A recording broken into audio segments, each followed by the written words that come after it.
Moscow, winter 1980. A thick fog clings to the rooftops of the Ministry of Defense, muffling the low hum of passing trucks. Inside a windowless room 6 floors below street level, a Soviet general sits beneath the harsh glow of a fluorescent tube. He flips through a manila dossier marked Sovershena Sekretna Top Secret. Inside, satellite images. Not Soviet ones, American ones. Across the table, a shaken GRU intelligence officer whispers, "They found it. The base in Kazakhstan. The one we built to be invisible." The general doesn't reply.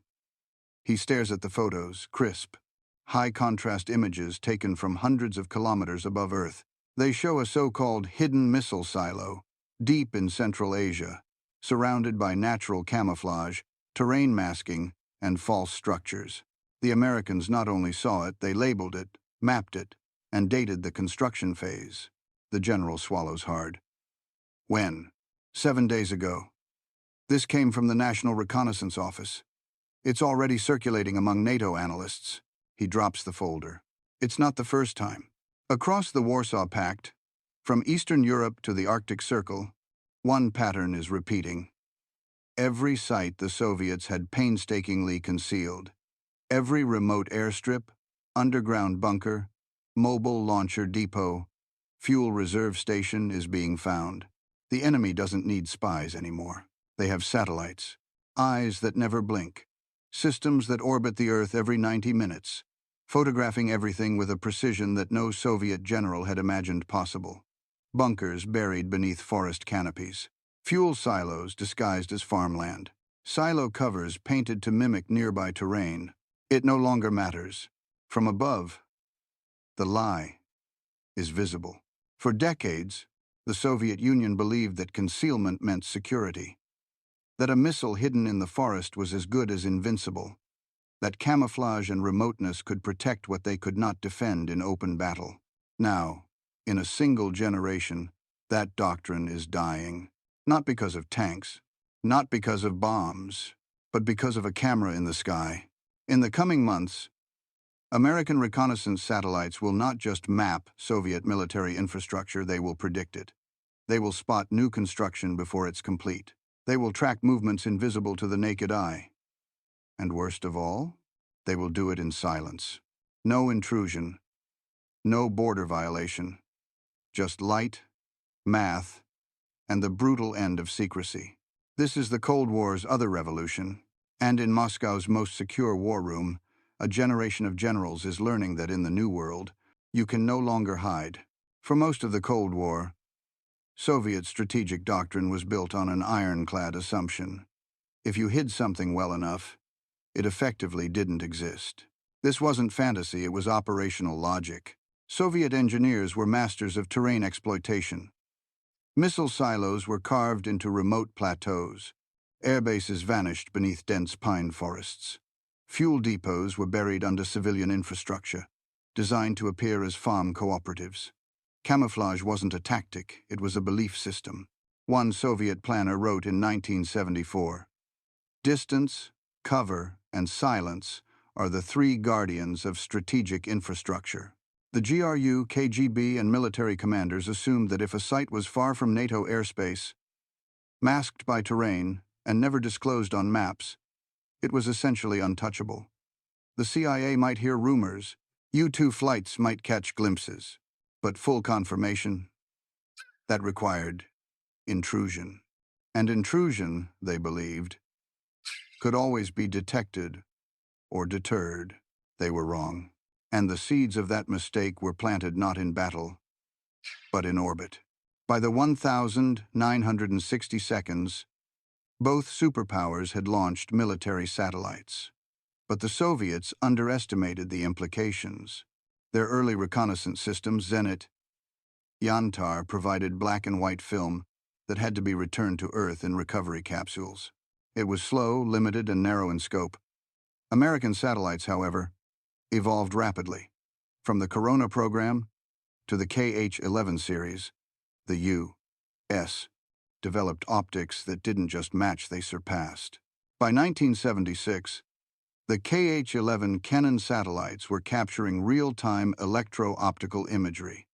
That meant analysts at the CIA could view Soviet bases as they were, not days or weeks after. But back in Moscow, the assumptions stayed locked in place.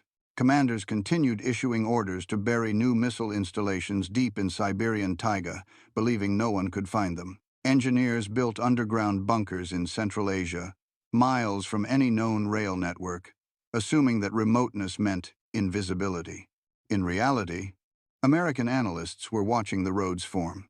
Every track cut by a bulldozer, every truck delivery, every temporary barracks for construction teams. It was all visible, not in theory, but in practice.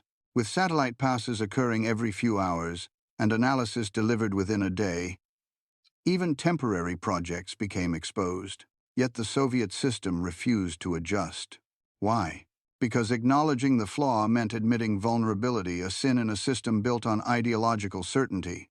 Instead, Soviet generals doubled down. More camouflage, deeper bunkers, more disinformation on military maps. They even created entire decoy installations, hoping to flood Western analysts with false positives. But the Americans weren't guessing anymore. They were tracking. And the room of wrong assumptions, filled with men who still believed the forest could hide a silo, became the chamber where strategic blindness was nurtured. One that would be shattered not by an invasion, not by a traitor, but by a satellite that saw too much. Throughout the 1,970 seconds and early 1,980 seconds, Soviet strategic thinking still revolved around one core principle: concealment equals deterrence. This belief ran deep, embedded in military planning from Vladivostok to East Berlin. The Warsaw Pact's survival, they believed, depended not only on firepower but on surprise. Surprise required invisibility. And invisibility, in the Soviet mind, was architectural, geographical, and psychological. Their nuclear deterrent, for instance, wasn't just built on warheads, it was built on an elusive launch capability. Hardened silos were buried in remote valleys. Mobile ICBMs, like the RT-21 Temp-2S, were developed specifically to avoid satellite tracking, maneuvering on unpredictable schedules. Underground bunkers were designed to function as black holes in the intelligence map. Invisible, unknowable, and untraceable. The assumption? NATO would never strike what it couldn't find. But by the early 1,980 seconds, American reconnaissance was turning that doctrine inside out. The KH-series satellites, once limited to short bursts of coverage, now boasted orbital paths allowing daily revisits. Their imaging quality approached the clarity of aerial photography with contrast, sharp enough to detect construction, scaffolding, parked vehicles, and fresh soil from recent digging. And these were just the optical platforms. The Americans had also deployed signals intelligence satellites like the Vortex and Magnum classes, capable of intercepting radar emissions, telemetry, and radio chatter from even the most remote facilities. To hide a structure physically was no longer enough. If it emitted, moved, or left a trail, it was vulnerable. Soviet planners were slow to adapt. They continued building sites using Cold War-era deception tactics like terrain masking, decoy infrastructure, and multi-layered camouflage. These techniques worked well in the age of spy planes and human informants, but they were ineffective against persistent orbital surveillance. An American satellite didn't need to guess where a base was. It just needed to notice a pattern, a new access road, a concrete pour, heat plumes from an underground generator. Every human activity, even digging, left a signature. In Washington, these patterns were processed by a growing community of photo interpreters and intelligence analysts. At the National Reconnaissance Office and the CIA, images were overlaid, compared, and archived, turning the entire Soviet military landscape into a living map. For every hidden base the Soviets built, the Americans had a time-stamped image of its birth. The fragility of Soviet doctrine became clear when NATO exercises began integrating satellite intel into real-time targeting simulations. Suddenly, bunkers that had been off the grid were included in strategic strike plans.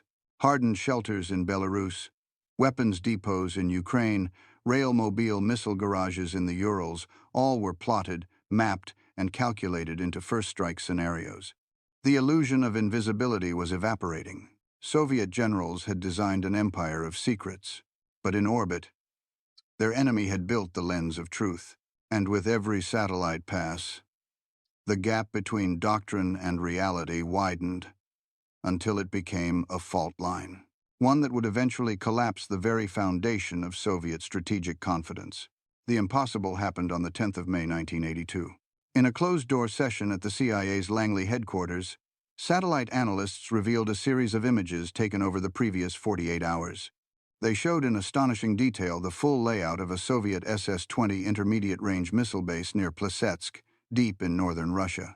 Not just the silos, the fuel trucks, the mobile tells, the guard checkpoints, even fresh tire tracks.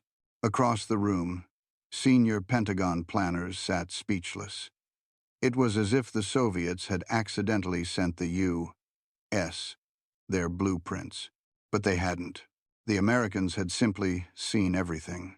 The breakthrough came from the newly deployed KH-11 Kennan satellite. Unlike earlier satellites, which relied on film recovery, the KH-11 transmitted digital images in real time via encrypted radio link. In ideal conditions, its resolution could identify objects as small as 15 centimeters, enough to distinguish between a parked jeep and a mobile missile launcher. This changed everything. That spring, analysts noticed rapid construction activity near Plesetsk, an area long suspected of housing strategic assets, but never definitively confirmed. Daily passes by, the KH-11 revealed new roads, graded earth, poured concrete. Within 2 weeks, the full complex took shape. At Langley, an analyst laid out the series on a light table, frame by frame. Here's the transporter. Now here's the missile loaded. And here, he pointed to a high-resolution shot, they're conducting a fueling drill. They're conducting a fueling drill. For the first time in Cold War history, the United States had time-sequenced visual evidence of an operational Soviet missile facility from construction to activation. This wasn't guesswork. It was a visual audit of Soviet secrets. Back in Moscow, when GRU counterintelligence units were briefed reluctantly about what U.S. satellites might be seeing, the reaction was disbelief, then rage, then panic. "We buried that facility under triple canopy forest," one colonel reportedly said. "The Americans should never have known it existed." But they did, and it wasn't just Plesetsk. Throughout 1982 and 1983, similar revelations poured in. A nuclear warhead storage site in Kazakhstan, a mobile IRBM depot in Ukraine, a newly paved emergency airstrip in Mongolia that turned out to be a decoy. One by one, the dominoes fell. At the Strategic Air Command, planners began revising their strike packages to include targets previously considered unknowns. By late 1983, nearly 90% of the Soviet nuclear delivery infrastructure had been visually confirmed through satellite imagery. It was the ultimate intelligence coup, and it never required a single spy crossing a border. All it needed was a lens in the sky. For Soviet generals, this marked a turning point. The impossible had happened. The West had pierced the veil of Soviet strategic secrecy, not with traitors or bombers, but with light, angles, and altitude. And now, no matter how deep they built, how far they hid, or how clever their camouflage, they could no longer assume anything was invisible. When the first internal reports surfaced in Moscow that American satellites had visually mapped a top-secret missile base near Plesetsk, the Soviet High Command dismissed it outright. Western propaganda. That was the official line. Senior officers argued the images were faked, pixelated lies, psychological warfare aimed at disrupting internal cohesion. After all, how could a machine flying in space beyond the atmosphere produce pictures with such clarity? It defied logic, they said. It defied physics. But the truth was already bleeding through. Inside the GRU's first directorate, intelligence officers began receiving intercepted NATO targeting data that eerily matched real Soviet installations, ones that had never been officially disclosed, even to their own satellite states. The details weren't vague. They included coordinates, layouts, access roads, even estimated troop rotations. Someone knew everything. And that someone wasn't a mole. There was no security breach. No traitor. Just an American satellite that had quietly orbited above their heads, taking pictures without their consent, without their knowledge, and without any possible way to stop it. Still, the denial held firm. At Politburo briefings, the argument went, they may have seen construction, but they can't possibly distinguish between decoy and real infrastructure. Soviet engineers doubled down on deception, building false airfields, dummy silos, and phantom barracks, hoping to exhaust American analysts with false targets. But the satellites weren't fooled. The KH-11 program had been paired with advanced imagery analysis at the National Photographic Interpretation Center, NPIC, where American experts tracked changes over time, watching how structures were used, not just how they looked. A silo with no support vehicles? Probably fake. A base where trucks rotated in a consistent supply pattern? That was real. Worse yet, Washington wasn't trying to hide its advantage. In a 1984 congressional hearing, U.S. officials hinted at unprecedented real-time overhead reconnaissance capabilities. That was a message, a soft but deliberate signal that secrecy was over, and the United States now had visibility across the Soviet Empire. Inside the Kremlin, anxiety began to mount. The unthinkable had become routine. Day after day, reports from KGB and GRU field stations described strange coincidences. Western media stories that accidentally named secret Soviet bases, NATO drills that simulated strikes against facilities no outsider should have known existed. A classified memo from late 1984 summed it up in one brutal sentence. Either our walls are glass, or the Americans now see through concrete. The illusion of strategic invisibility, a pillar of Soviet deterrence, had been breached. And yet, at the highest levels of command, the official policy remained frozen. Do nothing. Say nothing. Deny everything. Because to admit it would mean acknowledging that their most sacred assumption that well-hidden secrets could outlast technology had collapsed. But in their silence, they made a fatal error. They gave the Americans time to refine their tools, time to map every base, time to plan every contingency. And by the time the Soviets finally believed, it was already too late. Faced with a creeping sense of dread, Soviet commanders didn't revise their doctrine. They invented explanations, comfortable lies to insulate their worldview. The first was simple and seductive. They're only seeing the surface. According to this theory, American satellites could capture visual signatures, roads, buildings, launch pads, but they couldn't detect what really mattered. What was beneath? Beneath the forests of Belarus, beneath the tundra of Siberia, beneath the mountain flanks of Kazakhstan. That's where the Soviet Union stored its true power. Warheads, command bunkers, buried fuel depots, and satellites, they said, couldn't penetrate dirt. The idea spread fast. In 1985, a GRU briefing claimed, "Our underground infrastructure remains invisible to any foreign imaging platform." The logic seemed sound. A satellite could detect surface disturbances. Sure, but once the construction stopped, the site would go quiet. Camouflage would be restored. Earth would settle. And the Americans, they believed, would be left guessing. This was the doctrine of strategic burial. Missile trains parked in mountain tunnels. Command bunkers accessed through nondescript farmhouses. Silos, with triple-deep concrete covers and masked hatches. Some installations even employed deception engineers tasked with landscape reconstruction, moving trees, repainting terrain, masking shadows. But it didn't work, because American surveillance wasn't static. By the mid-1980s, KH-11 satellites were being supported by infrared imaging platforms, capable of detecting thermal anomalies, heat from underground generators, vehicle activity, venting shafts, all of which betrayed quiet sites as very much alive. At the same time, synthetic aperture radar (SAR) satellites began flying using radio waves to penetrate cloud cover and even detect slight deformations in terrain. Even buried structures, if recently built, left residual patterns in the ground. The Soviet theory that the Americans only saw what was visible was crumbling, and then came the real dagger: pattern analysis. At Langley, American analysts didn't rely on one pass, one image, or one theory. They layered data across time, building dynamic models of Soviet infrastructure. They knew which roads mattered. They knew how long it took for a missile train to refuel. They even mapped weather patterns to predict when Soviet engineers would rush construction. That level of insight wasn't the product of espionage. It was the death of ignorance. And yet, in Moscow, the myth persisted. Rather than revise strategy, the Soviets built deeper. They poured more concrete.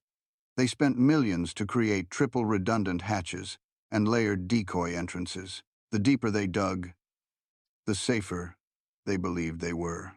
But in orbit, the American response was simple.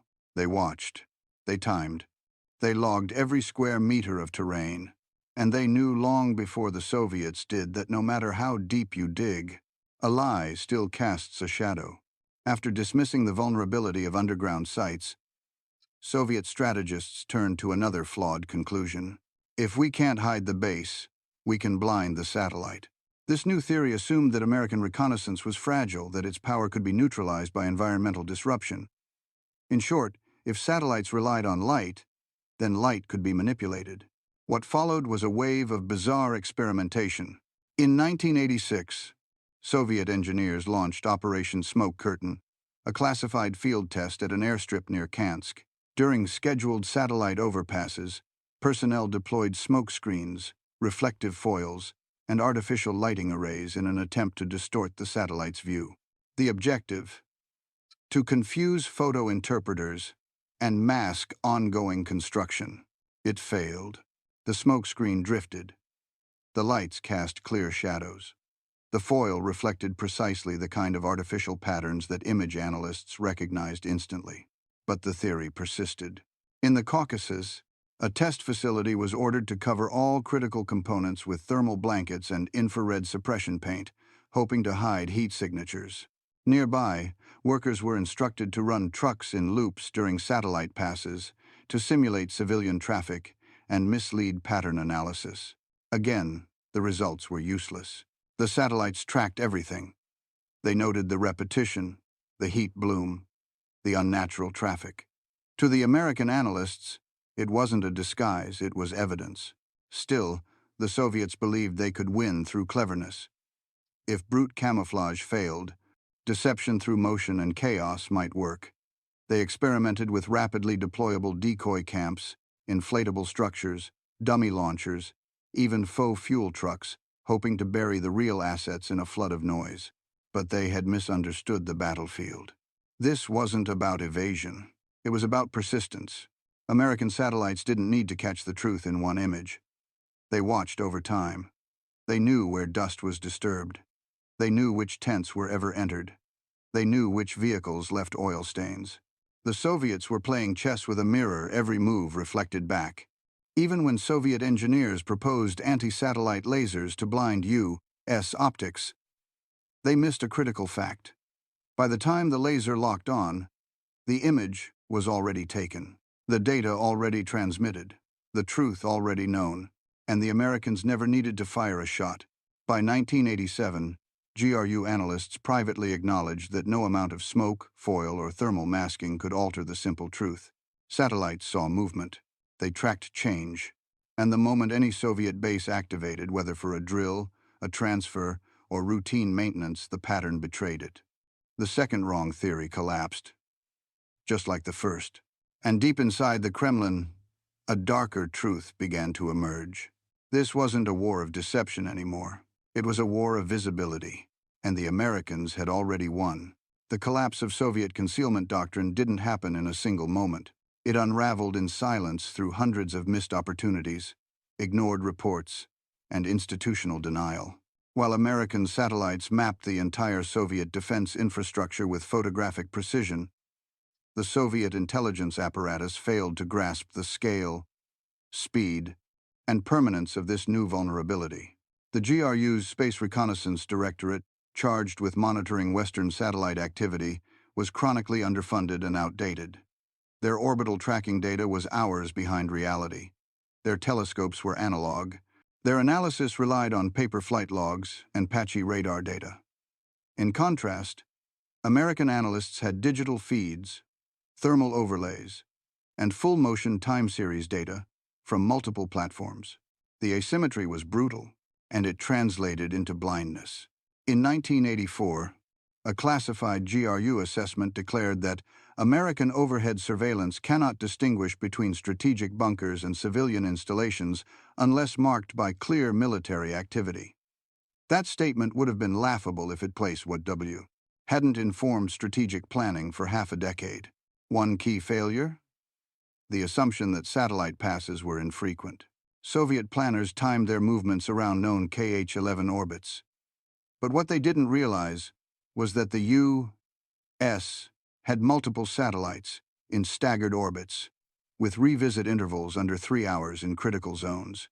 The moment a vehicle moved, the movement was logged.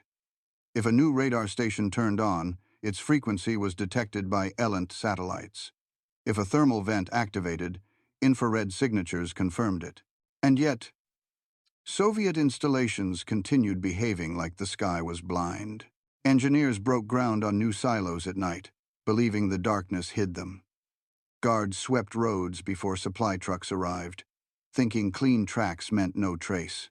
Commanders staggered fuel deliveries, trying to mask volume through time. Every tactic assumed a blind window, an outdated notion from the era of high-flying U-2 seconds. But satellites didn't blink. At the CIA, analysts began creating motion libraries, data sets that recorded the development patterns of every known Soviet strategic site. These weren't just snapshots. They were evolution timelines. When construction began, how it progressed, how long it took to become operational.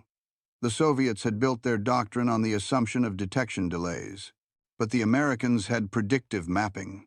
The ultimate intelligence failure was not technical.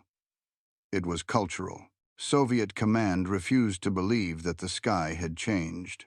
When Eastern Bloc allies complained that their secret airfields had been named in NATO press briefings, Moscow accused them of leaks. When Yugoslav ports reported NATO having exact coordinates of Warsaw Pact resupply depots, Moscow blamed local informants. It was never the satellites. It was always traitors. But there were no traitors. There was just orbiting certainty. By the late 1980 seconds, American targeters had developed comprehensive strike packages that included not only known launch sites, but suspected future ones, identified by terrain prep, soil displacement, and contractor traffic. When that targeting data was leaked during a NATO briefing in 1989, a KGB defector recalled one Soviet marshal going pale. "They know where we're going before we get there." That was the final blow. The Soviet intelligence machine hadn't just missed the threat, it had systematically misread the war.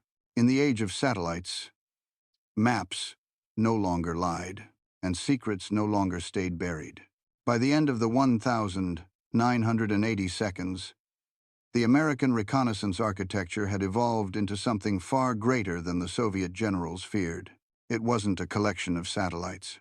It was a system, a multi-domain, constantly updating surveillance machine that turned every corner of the Soviet Union into a watchable grid. It began with space-based platforms. The KH-11 Kennan satellites provided high-resolution electro-optical imagery. By the late 80 seconds, they could deliver real-time visuals of Soviet installations with clarity previously reserved for spy planes. These were paired with infrared platforms like Defense Support Program, DSP satellites, which monitored heat signatures tracking everything from missile launches to vehicle movements and reactor venting. But that was only the beginning. American radar satellites using synthetic aperture radar SAR, scanned through clouds and darkness. They revealed textures, detected freshly disturbed Earth, and spotted even camouflaged hardware. This meant no weather condition could protect Soviet secrets. Not snow, not fog, not darkness. Orbiting ELINT, electronic intelligence, satellites like the Magnum and Orion classes intercepted radar pulses, telemetry, encrypted signals decoding the electronic heartbeat of every active Soviet base. If a radar turned on, the Americans knew its frequency. If a missile test occurred, they logged its range, telemetry, and signal trail before the plume cooled. Then came the integration. By the late 1980 seconds, the U.S. had fused satellite surveillance with other assets, U-2 and SR-71 overflights, RC-135 SIGINT aircraft, NSA ground stations, and even submarine sonar pickups of undersea command cable activity. This created a multidimensional intelligence web where data from one source verified another. The result? Pattern dominance. At the National Reconnaissance Office, NRO, and National Photographic Interpretation Center, NPIC, analysts tracked not only what the Soviets were building, but how and why. They could predict future construction based on supply movements, identify refueling routines, determine when a base was under alert by watching vehicle dispersion and heat spikes in communication nodes. This was more than information. This was strategic preemption. And then came the final layer: targeting. At Strategic Air Command, SAC, the information flowed into constantly updated strike models. If a new mobile missile base appeared in southern Kazakhstan, it was inserted into nuclear targeting rosters within 48 hours. If a radar site changed frequency, the ECM, electronic countermeasure, protocols were revised. Every silo, every train, every decoy, mapped, tagged, pre-targeted.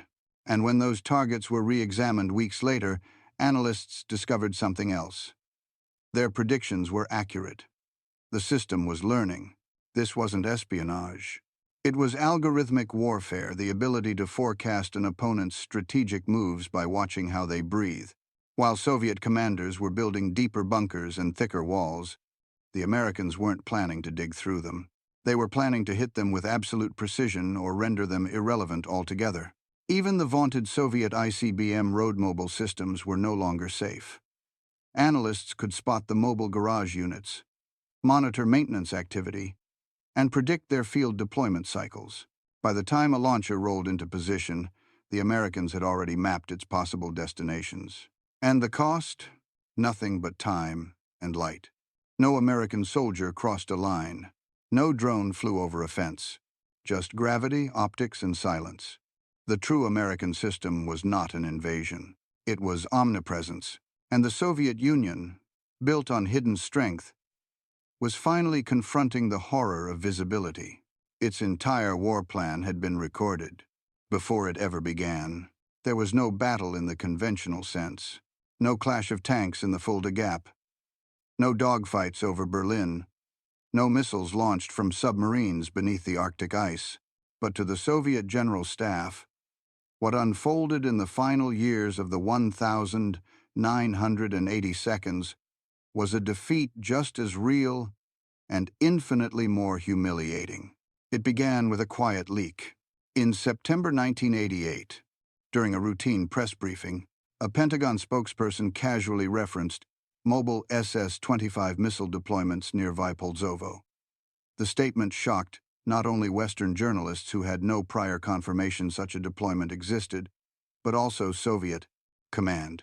The Vypolzovo base was operational, classified, and buried under 4 levels of security clearance.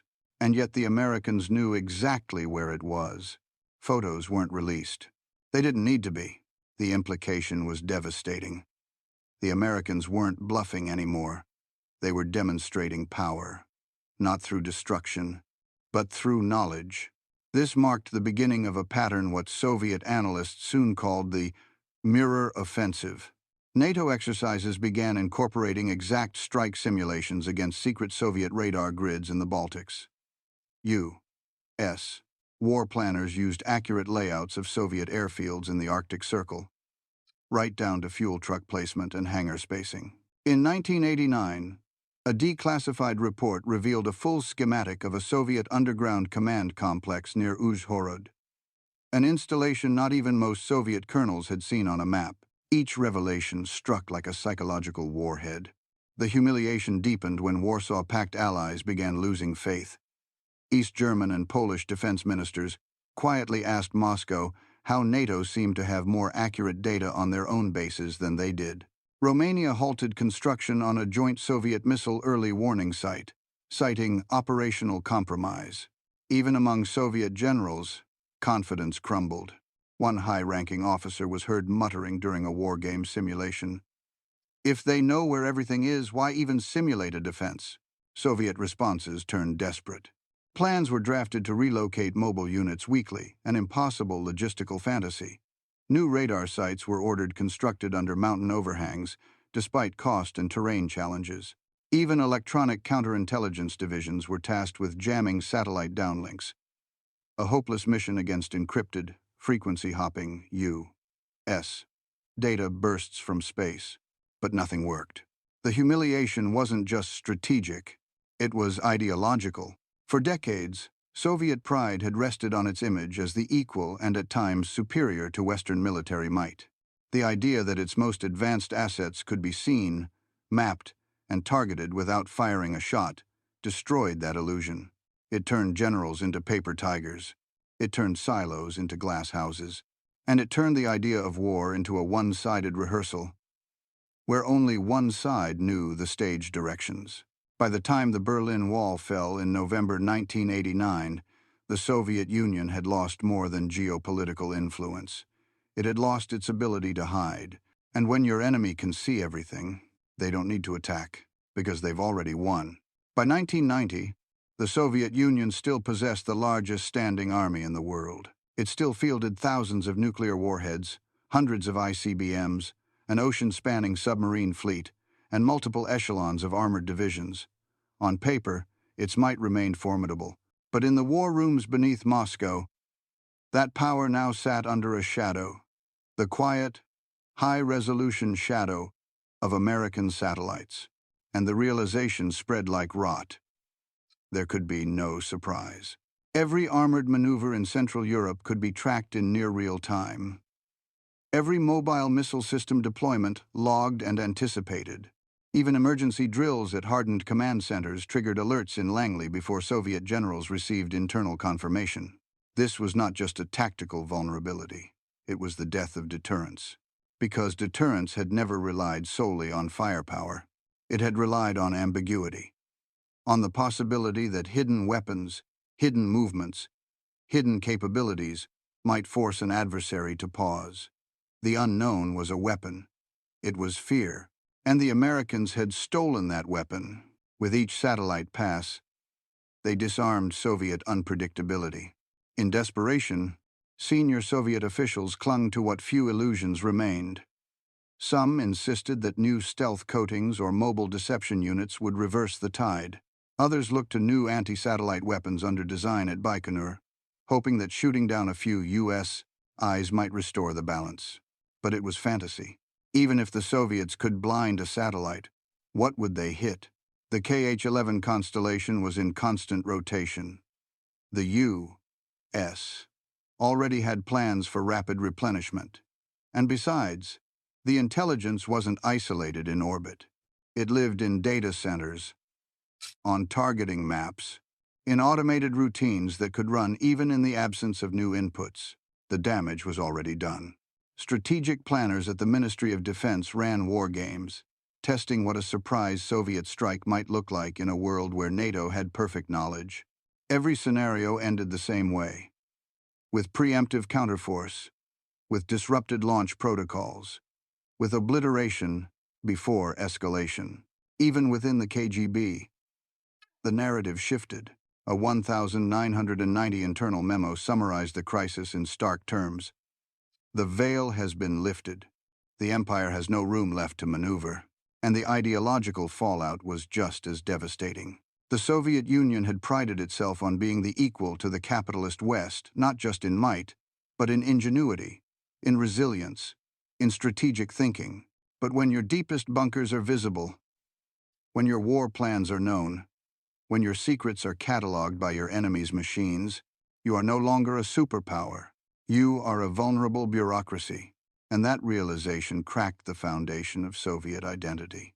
Even as economic decline accelerated and nationalist movements rose across the republics, it was the loss of strategic confidence that paralyzed the Soviet elite. They couldn't defend what they couldn't hide, and they couldn't project strength when their strength had become transparent.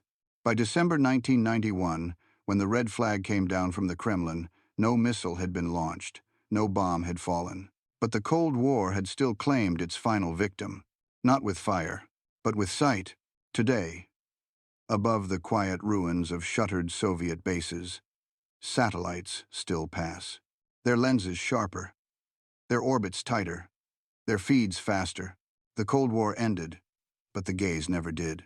In the forests of Belarus, bunkers that once held mobile missiles are empty shells, overgrown and forgotten. In Kazakhstan, former silos stand with their lids rusted open, like fossilized secrets no longer worth keeping. In Russia, a few installations remain operational, but none are truly hidden. And that's the point. Because in the aftermath of the Cold War, the lesson endured not in battles, but in belief. You cannot build a strategic empire on secrets in the age of visibility. The United States didn't defeat the USSR with tanks or troops. It defeated it by turning the Soviet doctrine against itself. The very tools the Soviets trusted, deception, concealment, surprise, became liabilities the moment the sky could see through them.